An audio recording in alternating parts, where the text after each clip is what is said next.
I bleed silver and black, and I wear it with pride. Hold my shield to the sky. I'm a Raider for life. I'm a Raider for life. I'm a Raider for life. I'm a Raider for life. I'm a Raider for life. Touchdown! Raiders!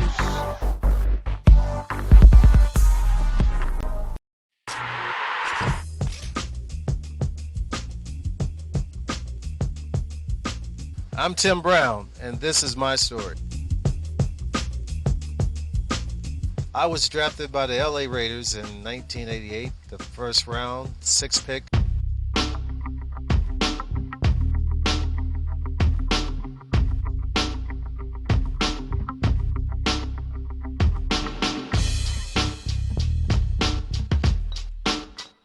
What is it like being a Raider? Being a part of the Raider family? I tell you what, man, you got to be ready for the worst of the worst at times, but the highs of the highs at the same time. You know, I mean, you're never going to get a break when you're in a Raider uniform. You have to realize that. It's nothing like having a success knowing that you had to overcome all the odds. My 1,000th catch on Monday Night Football was an incredible experience for me. Left throw over the middle, catch made by Brown. He's got it. Tim Brown with career catch number 1,000. To be in a position to have that opportunity was mind-boggling, and I didn't even know my family was there. So when they stopped the game and brought my mom, who has never been to one of my football games, that was quite the emotional moment. It was tough to go back and play the game, but it was great to win also.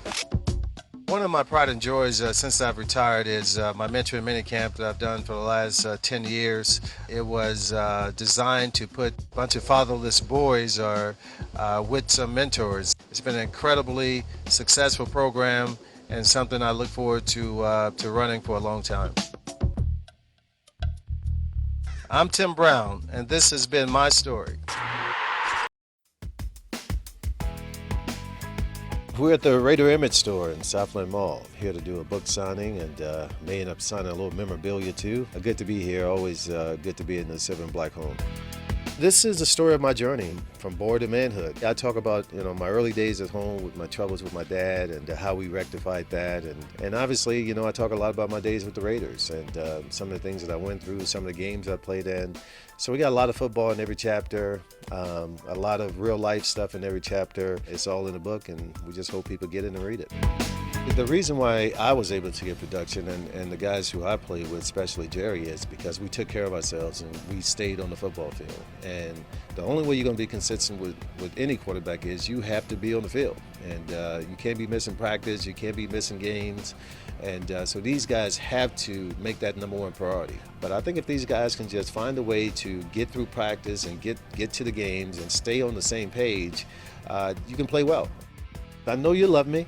This book is going to show you a different side of Tim Brown, maybe a side of Tim Brown that you didn't know, and hopefully a side of Tim Brown that you'll come to love just as much as you love the other side. So go get the book, The Making of a Man, makingofAman.net. You can get the book there. Well, only 8 players in NFL history have nabbed at least 100 touchdown passes. Only 6 of them have also racked up 14,000 receiving yards. And only one of them has also won college football's Heisman Trophy. That player, gridiron legend Tim Brown. Take a look. Tim Brown is known as one of the best wide receivers in NFL history. In his 16 seasons with the Raiders, he earned 9 Pro Bowl selections and set numerous league records.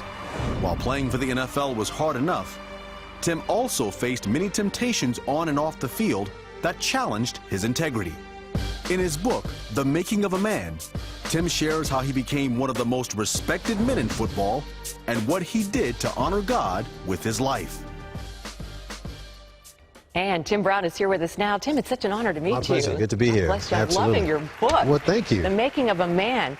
Well, Tim, you grew up in Dallas. Yes. By the time you were 6, you had been burned with an iron, stabbed by your sister. You tried to set the house on fire. What in the world was going on? That's growing up in South Dallas, growing up in the hood, things happen, So, I had a sister who was, a little diabolical when it came to fighting. She didn't fight fair, that's for sure. Maybe she made you the football player you are. That's exactly right. Now, you dedicate the book to your dad, and you say, even if I was scared of you half the time, whatever it took to get it done, you got it done. I am so grateful to be your son. What kind of dad was he? My dad was a no-nonsense dad. He didn't, when he spoke, that was the given word. That was it. There was no back talk. There was no, but dad, you know, when he said whatever he said, even before he died. I mean, I was 44 years old when he passed away. When he spoke, we didn't say, but Dad, we want to do this. When he said a word, that was just the end of it right there. It instilled a lot of respect. Absolutely, yeah. But now he didn't go to church with you all, but your mom took you and all your siblings. There were seven kids. 6 kids. Six kids to church every Sunday. Yeah, you know, he supported. He had a bad incident, you know, early in life, and really never got over it. He would go with us Father's Day and Easter, but my mom, she was a missionary in church, so Wednesday, Friday, all day Sunday. Yeah. When I say all day Sunday, Wednesday, I mean all day Sunday. We were at church. So I think if he was the and there's your mom. Is she still living? Yeah. Oh, Mom is still around. Absolutely, awesome. Living and doing well, very well, thank God. But Dad always supported us going to church, and I think if he would have been different, we would have been different. If we would have had the opportunity to stay home, then, you know, maybe we would be different kids. Well, we always talk about how important it is to have a man in the house to know how to be a man, but we know there's a lot of kids growing up that don't have fathers. How important is it for a mom to teach her sons how to be a man, because sometimes that's the only person they have in the house to teach them? Yeah, and you know, it's a very difficult thing, and I don't know if you heard Kevin Durant giving his mom props for winning the most valuable player in the NBA this year. So obviously it can be done, but you know, it's impossible for a woman to teach a man how to really be a man. Yeah. There are certain things you're going to have to get from a man. Sure. And I'm sure Kevin got some things from his coaches and from some of the people around him, and Mom was there to support it and say, hey, look, you know, this is who you should be learning from, no doubt about it. But you have to have that man around, or have that male role model around in order to be the man that really, to be the man that God wants you to be too. Well, let's flash back a little bit. Legendary coach Lou Holtz said you were perhaps the greatest player that he ever coached. That's quite a compliment.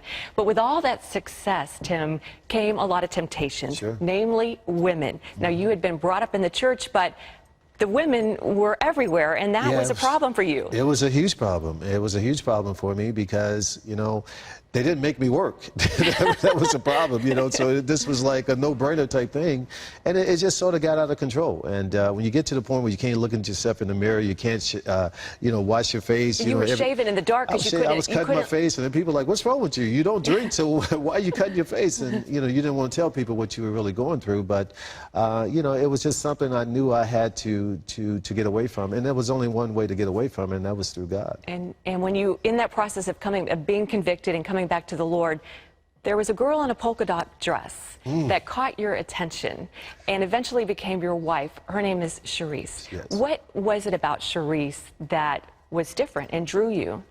Well, I had dreamt of my perfect woman, and I knew I was already in love with this woman even before I met her. So when I met her, she fit everything that I wanted in my wife. She was beautiful. She can cook. You know, being a Southern boy, that's, you know, that's high on the list. But you know, I like what you said in the book. You're like, you'd heard she could cook, but you didn't know she could cook. Right. There's a difference between cooking and throwing down. You know, is what we call it. But you know, the most important thing about Charisse was she was a godly woman, and at the time I met her, she was coming off a 6-month consecration, and you know, so she had. And she wasn't all that impressed with the fact that you could do what you do on the football field. Yeah, you know, she tells people, I didn't know who Tim Brown was. You know, I had never heard the name. I'm like, you know, really, you know, I mean, that's one of the things she likes to tell. That still hurts a little bit, doesn't it? I don't believe it. I still don't believe it today, but she's sticking to it though, so it's okay. It's okay. And you guys made a commitment. To abstain from sex until marriage, and that was new territory for you. Well, you know, and I think the distance helped too, because she was down in L.A. and I was in Oakland, so we got married, and I went to Dallas and she was in L.A., and so things happened pretty quickly. But I love this picture. You know, in the book, you say, I couldn't wait till the boat docked. Yeah, it was like, it's time for this boat to dock. It's time to go home now. So, but you know, I think having that type of relationship was obviously totally different than any relationship I had ever had up at that particular point. So, but God was good. He was he gave me exactly what I needed, and things worked out great. You have 4 children. Yes. And how many sons? 2 sons. 2 sons. Yes. Tim, you've written a book called The Making of a Man. When you're talking to your sons, and there's your gorgeous family right there, there's everybody, what do you tell them? that it takes to make a man? What makes a man? God's principles. You have to live by God's principles. And that's a very difficult thing because this world is telling us just the opposite at this particular point. And I tell them, if your dad lived the way he wanted to live, the way my mind and my flesh tells me to live, you guys can walk out the house, you know, proud and not ashamed of who your dad is. So the only reason I am able to do that is because on a daily basis, on a second-by-second basis, I am trying to live by God's principles. And I know you speak everywhere. And what do you tell young men about the way that they should treat women and the way that they should think about women? Well, I really tell them the opposite of what I did growing up because I don't think I was very respectful for women, even though I didn't disrespect women. When I look back on it, you know, part of that transition came because I knew I had hurt a woman. I knew that this woman wanted to be with me like girlfriend, boyfriend, and I wanted no parts of that. And I had a younger sister. I have a younger sister, and I knew I would be having kids one day, and I just didn't want my kids to be in that same situation, or my daughters. So, yeah, you know, it's a very difficult thing because, you know, we see what we want and we want what we see. And it becomes... And that's part of making a man is resisting temptation. Resisting temptations. You have to get away from it. Doing the right thing. Absolutely. There's so much more in this book. I couldn't put it down last night. It was like after midnight. I'm like, Wendy, you got to go to sleep. And great for women, too, not just for men. Hey, we want to know what you guys are thinking about. All right. Thank so you. Tim's book is called The Making of a Man, How Men and Boys Honor God and Live with Integrity. It's available wherever books are sold. Tim, again, thanks so much. Thank you, Wendy. God Appreciate bless you. Same to you. We do want to introduce Jeff Marr. He's the resident Bronco fan. Every place has one. I can't tell, Tim, is that Bronco orange you're wearing on that Oh, shirt? no, or... clearly not Bronco. No, that's pink. That's salmon. Got it. Okay, Yeah. I wasn't sure. This is from absurdtrivia.com. It's Raiders trivia, so I hope that you'll do well. Shoot it, brother, it's shoot true it. or false. Okay, let's start with this. Bo Jackson has the longest run in Raiders history, 83 yards against the Seattle Seahawks. True or false? False. That would be false. Okay. Yeah, Terrell Pryor last year. Wide receiver Tim Brown is the only man in Raider history to score on a run, a reception, a kickoff return, and a punt return. That would be a very big yes. True. Be a very big yes. I figured you'd know that one. I've got a few others before we reveal the answers. The Raiders have always worn silver and black. That's true. Okay. And then He's trying. He's trying. He's digging. Yeah. how about this? Which of the following famous or infamous games did the Raiders not play in? The Heidi game, Sea of Hands, the Snowplow game, Super Bowl 11, the Immaculate Reception, the Tuck and Rule game. I know that one. Do you know that one? Yeah, it was, what was the third one? Snowplow. The snow, yeah. Is that it? Yeah. Yeah. Okay, and lastly, number 5, which of the following men was not a Raiders quarterback? Jim Plunkett, Hey, I Charlie played with Johnson. 22 of them, so it's going to be hard. Okay, go ahead. Jim Plunkett, Charlie Johnson, George Blanda, Kenny Stabler, Daryl LaMonica, Cotton Davidson, Vince Evans, or Tom Flores. Which one is not a Raiders quarterback? It's either Johnson or Charlie Johnson or the second to the end. Yeah. You want to go with Cotton Davidson? No. Cotton Davidson played for the Raiders. Well, he was an it's gotta be original Johnson, Raider. 'cause Johnson? Vince Evans played. Charlie Johnson. Okay. Well, that's 5 right there. So All let's correct. let's see how he did. We're going to submit the answers. You scored 40%. So again, we didn't take all the questions. There's 10 altogether. So let's see. We got everyone right. How did we get 40%? Let me adjust that percentage. Yeah, we got everyone It's right. a Bronco guy. What do we expect? Jeez. Okay, look. Question number 1, he got it right. 2, he got it right. That was Tim Brown's question. Number 3, you got it wrong. The Raiders have always worn silver and black. No, black and gold. First year when they were the Oakland Colors. Amigos. That's right, I that's almost right. said that. Number yeah. 4, you got it right. Number 5, you got it right. Charlie 80%. Johnson. So, yeah. That's a B. That's a B. We're good, Tim. Good job. Let's put the information up. If you want to be a mentor at the camp, call 916-843-3310. Ask for Officer Rafael Cervantes. Tell him you want to help out Tim Brown. Tim, we want to thank you for helping out the kids and for coming by here. Thank you, Dan. Appreciate it. Is there any hope for the Raiders at all? Oh, absolutely. Okay. Yeah, it's going to be a much better year. Tim Brown, Heisman Trophy winner, 87 Notre Dame, 17 years National Football League wide receiver, up for the Hall of Fame this year. He definitely deserves it, and he's written a great book, which I want you to go out and get, called The Making of a Man, How Men and Boys Honor God and Live with Integrity. makingofAman.net is where to get it, and I'm sure you can get it on Amazon or any place that Thomas Nelson books are sold. Tim Brown, our guest. Tim, how are you? I'm doing good, sir. How are you, man? Awesome. Just awesome. Hey, Tim, first of all, I was just telling our audience before we came in that I started covering the Super Bowl back in 1994, and one of my first opportunities to cover it from a faith perspective was TBN, and a friend of ours, Wow. Mike Barber, who played tight end for the Oilers and the Rams. Yes. And he got sick, asked me to take over the show at the last minute, and he said, the first interview I want you to do is to go talk to Tim Brown, and this was in San Diego. And can remember that first interview with you and the opportunity to get with you, and so it's a fond memory. Right, I appreciate that, brother. I mean, those were our glory days, right? Oh yeah. Sure.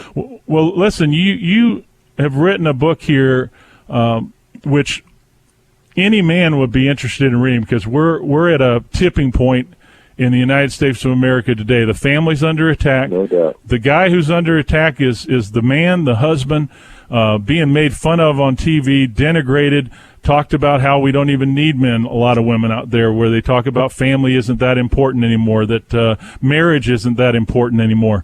Tell me about, first of all, from your perspective, why you decided to write this book, The Making of a Man. Well, so many people, since I retired, man, it's been 10 years now. It's hard to believe I hadn't put on the pads in 10 years. But, since I retired, traveling around the country, I hear so much how people, compliment me for how I handled myself off the field.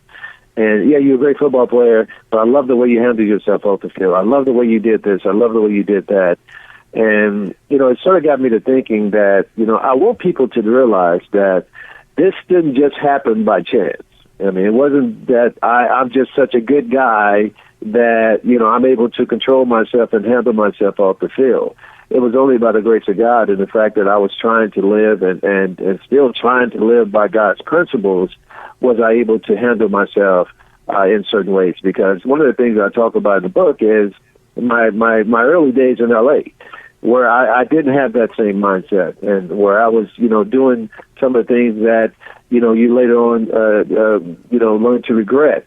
But, the transition came to me, the transition came for me, I should say, in my late 20s. And ever since that time, man, I've been able to, as much as possible, and, nobody's perfect, but at the same time, I don't put myself in bad situations, and consequently, I'm able to live, by the principles that God has set forth. Tim Brown, our guest, the author of The Making of a Man, which is available now. Thomas Nelson Books, How Men and Boys Honor God and Live with Integrity. And, of course, that's at makingofaman.net is where you can get the book. And I believe on that site, as Tim said, you can get a couple of free chapters and read and get an idea for the book. So kind of taste it before you buy. The other thing, Tim, that you just said, which I find interesting, is you kind of have to go back and look at our mistakes and look at the things that we've done as we've matured. And, we just had the NFL draft. You were a number 1 draft pick, number 6 pick of the Oakland Raiders. For people who don't understand what it's like to have the attention you had in college, to win the Heisman Trophy, and then to be drafted number 6, and all that money coming your way, people talking about how great you're going to be, and at a young age, at 19, 20, 21, what is that like, and why is that a difficult thing? Well, it's so difficult, man, because your life totally changes. First of all, 6 months before the draft, I win the Heisman Trophy, so my name has changed. Now I'm no longer Tim Brown. I'm always Heisman Trophy winner Tim Brown. So, and now I've been 6 months after that, I've been put into a financial category that I never even dreamt of, and never seen that kind of money. My first check was more than my dad had made in 20 years of working, So from that standpoint, it was just a very difficult thing, to try and adjust and to do all the things that you want to do, and you want to enjoy yourself, you want to have fun, but you want to try and be the man of God that you were raised to be. But the lifestyle in L.A., and not just in L.A., but in any NFL city, can draw you away from that, and that's certainly what happened to me, man. And thankfully for me, Roman, I was very blessed to grow up in in a spirit-based home, a spirit-based church, and I had been taught very well. So it wasn't a matter of me learning what I was doing wrong or realizing, my mistakes. I knew that I was making mistakes. I knew that, and that's what made it even tougher for me. That, it wasn't like I was going on, well, I didn't know that was a mistake. No, I knew because I had been taught well. And so, from that standpoint, man, it was really a matter of just trying to fight through this thing. And God kept showing me little signs and giving me little pictures of what I should be doing. And it took me a while, but finally I got it. And, we put the thing together and just, trying to live the best we can. And your story is like a lot of others that are Christians, even my own story, where you do come up against things that challenge the commitment of your faith. And you were talking about a transition period in your mid-20s, and I always equate that to a moment or to a person or just something that happens that gets your attention back on God, and, of course, God's really good at doing that. Tell me about who or where or how that happened. Well, for me, my big, I don't want to call it addiction because I don't think I was addicted, but, the women was just, was a problem, was just a major, major problem for me. And it was this friends with benefit things that was going on, at that particular time. So you think you're having fun, you think you're enjoying, everybody is cool with the situation, and then all of a sudden you realize, one of the young ladies starts to express to you how much they love you and want to be with you, and you have no desire to be with them in that way, and I felt the hurt of this young lady, and just, almost in the instance, man, I just felt, my life flash in front of me in a way that, I saw my daughters who I didn't even have at the time, and I saw, my youngest sister who, is 17 years younger than me, and I was just saying to myself, do I want my sister or my daughters to be in this situation? And I was already to the point, Roman, where I couldn't look at myself in the mirror. I couldn't, shave without, I had to shave in the dark. I had to wash my face in the dark because I couldn't look at that guy who I was seeing in the mirror. So, it was, I don't know if it was an overnight, instantaneous situation for me because this thing had been brewing in me for a while. But that was sort of the tipping point that got me to say, hey, I got to change. I mean, I can't be. This is not who my mama wants me to be. My daddy wants me to be. It's bad when you know your daddy don't even want you to be that way because, usually dads be like, hey, man, do what you have to do. But my dad wouldn't have even been proud of that. And certainly I knew my Heavenly Father wasn't proud of what I was doing. So that started the process, man. And things just started to happen and, happen in the right way for me. We're talking to Tim Brown, former Oakland Raider, Notre Dame, The Making of a Man, author of How Men and Boys Honor God and Live with Integrity. And, Tim, you were just talking about that word integrity, and it sounds like, based on what you're telling me, that family upbringing, that anchor that happened early in your life really helped you during that transition period. Well, it's no doubt, man. It's no doubt because, the spiritual background that I got, I think, you make terms like you say things like saved your life, and people go, "Oh my God, he's exaggerating." But I literally think it saved my life because I think that with everything that I was exposed to in college and my early years in LA, there's no doubt in my mind that I would have been involved with some things that would have been very harmful to my life and that would have been very harmful to my career. And things I would be having to explain even to today. And but I think because of how I was raised and, having such a strong father, and me and my father didn't have the best relationship. And, that's another one of the big stories in the book, when we talk about forgiveness, because, we went when I was 13 years old, we had the incident, man, where he came home a little drunk. And, he thought I was coming after him and threatened to kill me. And because of that incident, we went 12 years, man, without, having a real decent conversation. It was, boy, take the trash out, boy, do this, boy, do that. But it was no real connection. And after 12 years, I finally went up to him and asked for forgiveness and told him I forgive him. And, for the next 20 years of his life, man, we had a very, great relationship. So I mean, we tell all those kind of stories, but, a lot of those things happen because, When I was 13 years old, when this happened with my dad, I made the decision that day that I would never drink alcohol. I would never touch it, because I said to myself, if alcohol want to make you kill your son, then I'm not going to ever touch it. And I never touched alcohol. Well, that bad, horrific night ended up being the best thing that could have ever happened to me, because I don't know if I played 17 years in the NFL and had the longevity if I'm a guy who's not drinking and doing all that kind of stuff. So, and again, I think that spiritual basis, man, I tell people, I think there are 3 times in my life God spoke to me: when I was 13, when I was 18, and when I was 33. And all those things, I think, came because, especially when I was younger, because I had that background, man. I had the background of being raised in a church, a church family, and a family that believed that church was the answer to all your issues. We're talking to Tim about his book, The Making of a Man, Tim Brown, How Men and Boys Honor God and Live with Integrity. And if you want to get that book, and I would encourage you, men out there, moms, what a great gift for your son. What a great gift as Father's Day will be coming up. Makingofaman.net is where to get the book. And Tim, we were talking before the break just about the challenges between a son and a father. And you were talking about how many of us, and I see this in ministry all the time, how we try to prove ourselves to our dads, try to win that approval by what we do and by what we are, as opposed to having that unconditional love. And it comes from a different time. Our fathers were from a different generation where showing love wasn't really what you did in terms of seeing it. Talk to me about that struggle that all men have, and how God has helped you in that transition, not only with your father, but to be accepted with yourself.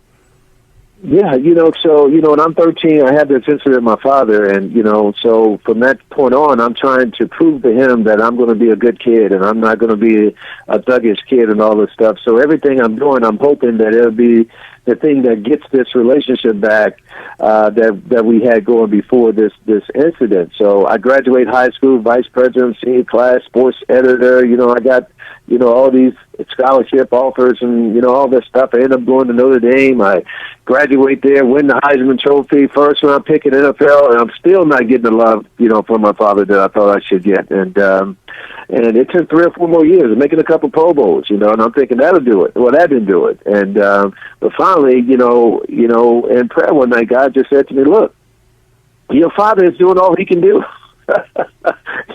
He's doing the best that he can do. He's a good man. You've seen him live faithfully by your mom. You've seen him, raise your sisters and your brother and yourself. Yeah, I mean, he comes home every day. He's showing you how to be a man. You can't hold him responsible for things that he doesn't know." And that was just eye-opening to me, man, because, I knew my father was a good man, but I wanted more. But when I realized that he was incapable of more, then that just opened up our relationship, and for the next 20 years of his life, we just had an incredible time, because now I knew that I can't expect for him to do certain things, and don't put him in that position because he's going to fail. And just like you, woman, I see that, man, when I'm talking to people all over the country, that they want to hold on to it. Especially the more successful you are as a son, the more you expect your dad to apologize or to come to you and ask for forgiveness or whatever. And it's like you said in your opening right there, they come from a different era. And how they show love and express love is by taking care of family and by doing the things that they're supposed to do. It's not by loving you, patting you on the head, and telling you you're a great kid. That's just not how they are, man. And I learned that. Fortunately for me, I had 20 good years with my father, and I didn't waste all of our lives together with my selfishness, because I wanted more. The Making of a Man is the book, How Men and Boys Honor God and Live with Integrity. And Tim, all of us as men in our generation, in our 40s and 50s, that I don't know a man that I've talked to that hasn't struggled with their self-image with their dad at some point in their life. And you're now a father. You have a daughter who's a teenager. You've been married since 1998 to your beautiful wife, Charisse. But here's the question that you have to ask men, and I'm going to ask it to you. How have you changed the way you interact with your wife and your daughter from what you've learned from your dad? Well, that's such a great question, man, because, the thing I have a son who's 25, man, and I tell him, I said, Taylor, and I love that I've had some struggles. I've had some issues that he knows about that I'm dealing with, right? Whether it be business stuff or the Hall of Fame thing or whatever it may be, how small or how big they may be, because he sees me go through these things, and the way I handle it, in my estimation, is going to be the way he handles it, either 10 times worse or 10 times better. Just depends on my attitude towards it. So I want him to be a part of that, and I want him to see me struggle through this type of situation that I'm struggling through, because now I want him to see that this is how his dad did it, and maybe he will do it differently, because there's no doubt in my mind, man. I can remember when he was 4 or 5 years old, and we were out playing ball. And me and my dad never played catch together. We never played, that's just not something that we did. We never played catch together. We never went to a baseball game, a football game together. It just never happened.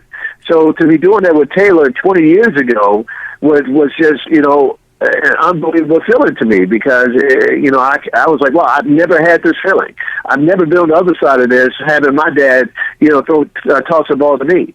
So certainly it has made me very aware of all of those things that I wanted that I didn't get, but yet I have to give them to him in a respectable, in a way that it's going to be honoring to his life, because I don't want to give him things that's going to spoil him just because I didn't get them from my dad.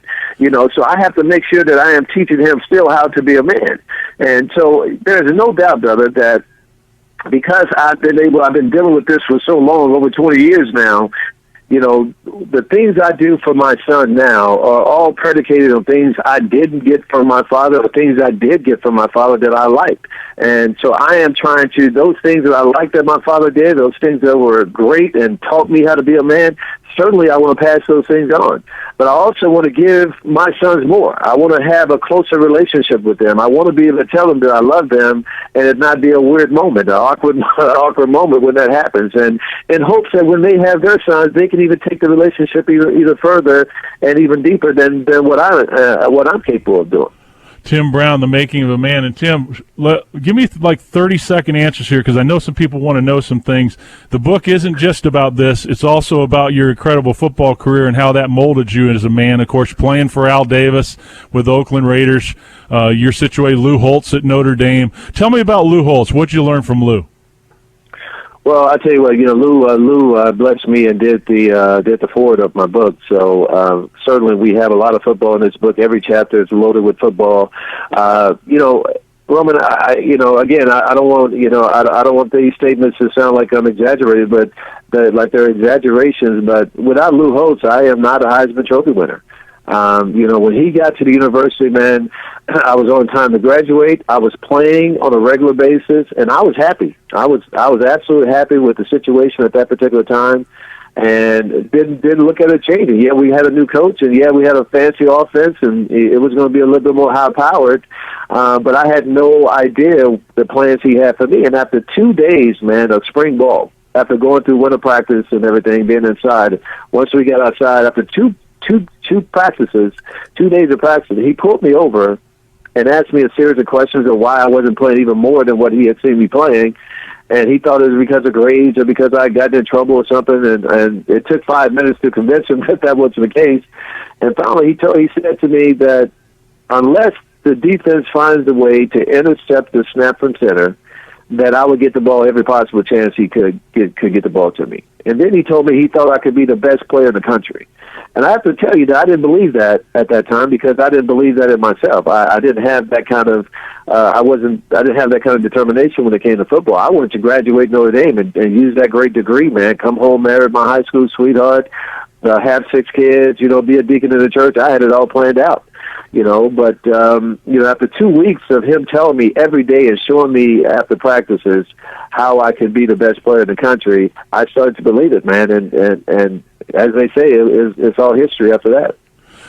Now, then you move on to the Oakland Raiders, and I know all about that because that was my first team out of college. And obviously, there's more than just you when it comes to players that have had complicated relationships with the great Al Davis. But tell me about the things you liked about Al Davis and the things that you didn't like about Al.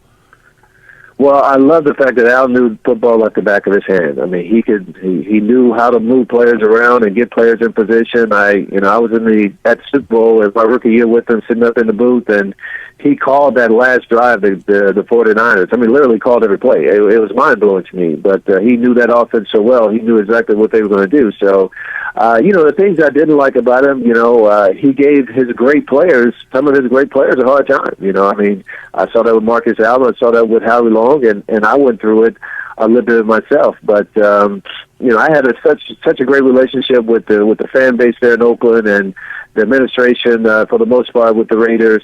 Whatever me and Al went through was just something I had to go through. Final question. Kids today, a lot of them have lost hope. You talked about the fight that we're against. The real world isn't the same as that world they see on television and radio. If you were going to talk to a young student today about something that helped you to become successful in your life that could help those that are trying to find their passion and find their way, what would it be? Well, first of all, I mean, the most important thing that we have to have is a relationship with Christ, and I think that helps out tremendously. But Christ is not, physically walking with us here on earth, so it is hugely important. And I told one of the chapters in my book is, you gotta surround yourself with good people, and you gotta find people who are encouraging to you. I mean, thankfully for me, during those times with my father, I had coaches who were always very complimentary of me and encouraging me to do the right things. I had a big brother. I had a pastor who were guys who were always trying to push me in the right direction. So I think from that standpoint, we have those people in our lives, but sometimes the negative folks will override, the good people you have. So I think you have to surround yourself with people, man, that will push you in the right direction. And when you're young, it's tough. It's tough because you want to be with the cool group. But they used to call me a L7, Roman. You put an L and a 7 together, you get a square. I bleed silver and black, and I wear it with pride. Hold my shield to the sky. I'm a Raider for life. I'm a Raider for life. I'm a Raider for life. I'm a Raider for life. I'm a Raider for life. Touchdown!